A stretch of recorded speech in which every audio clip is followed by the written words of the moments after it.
Hello there and welcome to another one of these Lexical Lab 1 minute English videos.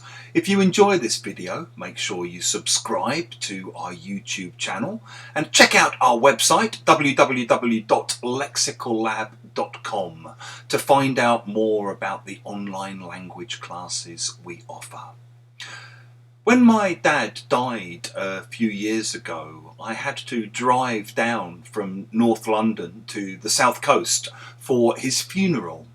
And along with the rest of my family, we had to get up very early and set off very early. It's about a 4-hour drive to get down there.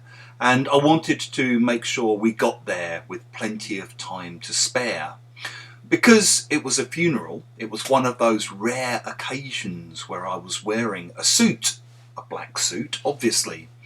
And as we were driving, after about an hour, my daughter, who I guess was about 7 or 8 at that point, started complaining that she didn't feel very well. Now, my daughter's not a great traveller at the best of times. She often gets car sick. And I was slightly worried that we didn't really have time to stop because we were pressed for time. So I said to her, listen, if you feel like you're going to be sick, unwind the window and be sick out of the window. She said, okay. She complained a little bit more and then she went strangely quiet. Suddenly, she threw up all over the back of the suit that I'd put on for the funeral. I had to pull over to the side of the road to clean myself up. And at this point I lost my temper and said, "Oh, Maya, today of all days."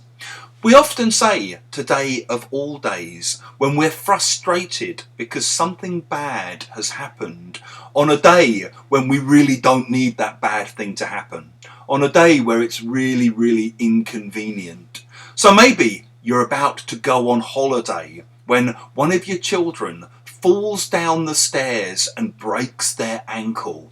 Today of all days! Or you know that you have a very busy day ahead of you. You have to teach online, you've got some Zoom meetings lined up for the afternoon, and then your internet goes down. Today of all days! If you've enjoyed this video, please click the like button. It helps us with the algorithm. Share it with your friends, your family, your students, your colleagues. And in the comment section below, we'd love to hear examples of when you could have used today of all days.